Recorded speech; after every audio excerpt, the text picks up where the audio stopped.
ये यथा माम प्रवदन्ते तांस तथैव भजाम्यहम्, यानी मुझे जो जिस रूप में स्मरण करता है मैं उसी रूप में उसको दिखाई देता हूं। पहला आयोजन है जिसको दुनिया के मीडिया ने सराहा है और दुनिया की मीडिया की चर्चा मैंने कल भी की थी, चाहे वह वॉल स्ट्रीट जर्नल अमेरिका का हो, बीबीसी लंदन हो, एक्सप्रेस ट्रिब्यून हो, द न्यूयॉर्क टाइम्स हो, राइटर्स हो, द गार्डियन हो, CNN हो, इन सब ने इस महाआयोजन की तारीफ की। ये जो प्रदूषण की बात करते थे ना, ये वही लोग हैं जो अपने समय में कुछ कर नहीं पाए। भगवान श्री कृष्ण ने भी श्रीमद् भगवत गीता में इस बात का उल्लेख किया,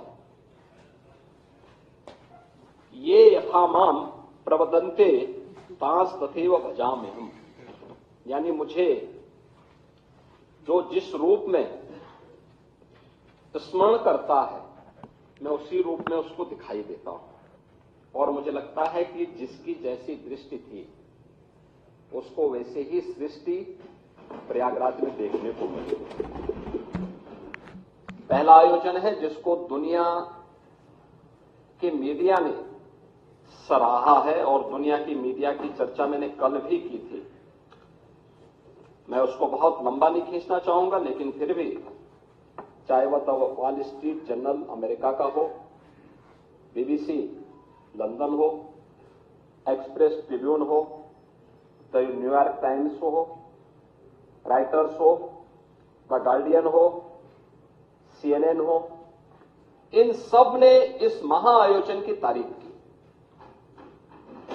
इस महाआयोजन की तारीफ की और यूनेस्को के निदेशक टिम कर्टिस ने भी महाकुंभ के बारे में कहा कि 2019 के कुंभ को यूनेस्को ने मानवता की अमूर्त सांस्कृतिक धरोहर के रूप में मान्यता दी। उन्होंने कहा कि इससे पहले 2023 में इसके सामाजिक, आर्थिक और पर्यावरणीय प्रभावों की निगरानी की जा रही थी। कुंभ मेला प्राकृतिक और सांस्कृतिक धरोहर के रूप में विश्व को एक नई दृष्टि प्रदान कर रहा है और वे स्वयं भी महाकुंभ के हिस्सेदार बने थे, उसमें भागीदार बने थे। महोदय, आज का एक बहुत महत्वपूर्ण आर्टिकल है, मैं उसकी ओर से सदन का ध्यान आकर्षित करना चाहूंगा और वह इसलिए भी आवश्यक है क्योंकि हमारे प्रतिपक्ष के जो माननीय सदस्य हैं वे जानते हैं देश के एक प्रतिष्ठित हिंदी आलोचक श्री सुधीर पचौरी को, ये हमारे संघ विचारधारा के नहीं है, भारतीय जनता पार्टी से भी उनका कोई संबंध नहीं है। वे हमारी विचारधारा या अन्य इस प्रकार के मुद्दों की अक्सर आलोचना और आलोचनात्मक कार्यों के लिए ही वो जाने जाते हैं। महाकुंभ के बारे में उन्होंने लिखा कि समाज अपने अनुभवों में जीता है। उन्होंने बहुत सारी चीजें इसमें लिखी हैं। उन्होंने लिखा है कि 45 दिन लंबे अनुभव में हर रोज 1 से 1.5 करोड़ की संख्या में आती संगम में सहज अनुशासित भाव से आस्था की डुबकी लगाती है और उतनी शांति से वापस जाती भीड़ ने अपने सद्व्यवहार से दुनिया के मीडिया को आकर्षित और अभिभूत किया। लेकिन ये भारतीय सनातन धर्म के अनुशासन को और उसकी आस्था को अभिव्यक्त किए जा रहे हैं विचार।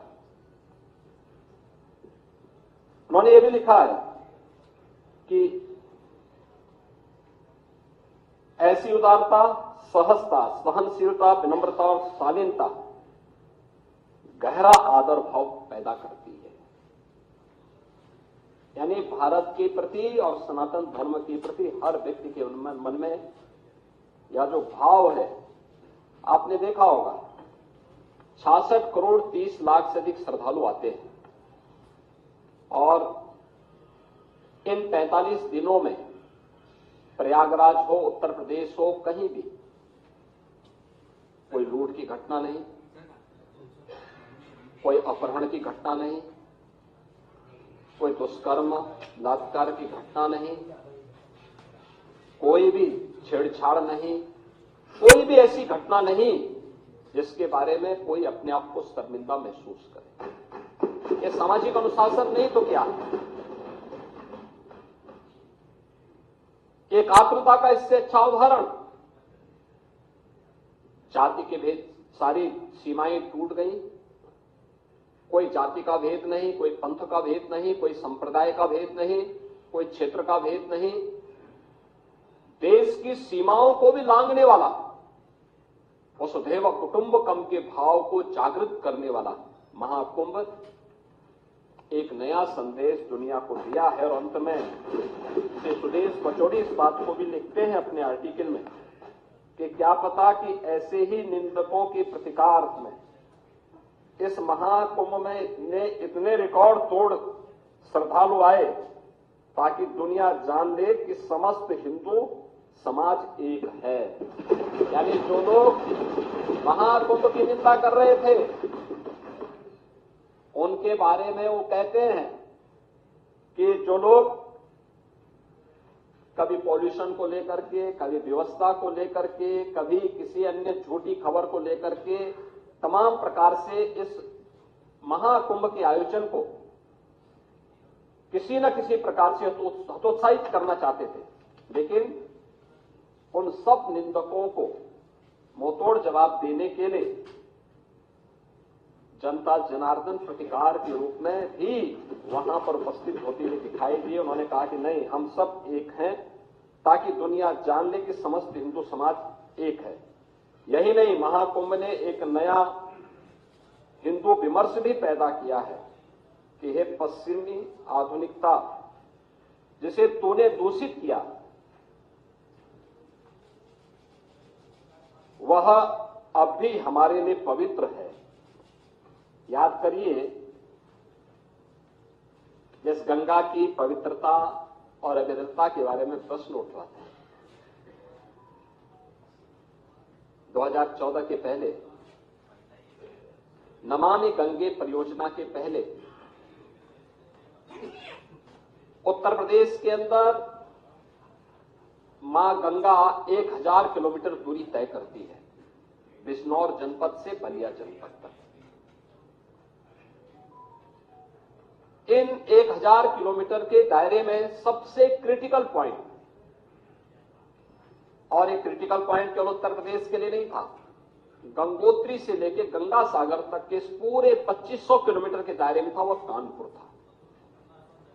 कानपुर में 125 वर्षों से सीसा और मऊ में 4 करोड़ लीटर सीवर प्रतिदिन गंगा जी में उड़ेला जाता था।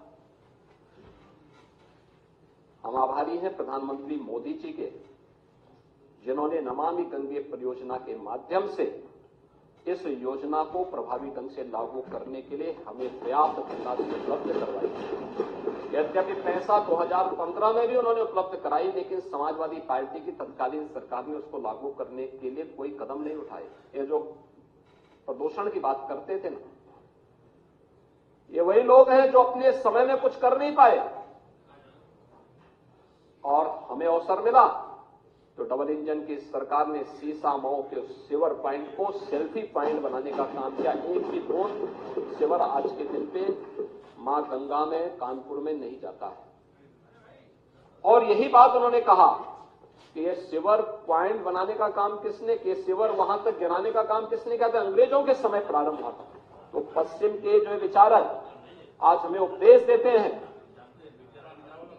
अपने करतूतों को नहीं देखते। और उन्होंने कहा कि उसको जिसको ये दूषित कहते थे, भारत के सनातन धर्मावलंबियों के लिए वह मां गंगा आज भी उतनी ही पवित्र है। और इसलिए उन्होंने इन सभी चीजों की परवाह के बगैर, क्योंकि उन्होंने कहा कि यही नहीं, महाकुंभ में एक नया हिंदू विमर्श भी पैदा किया है।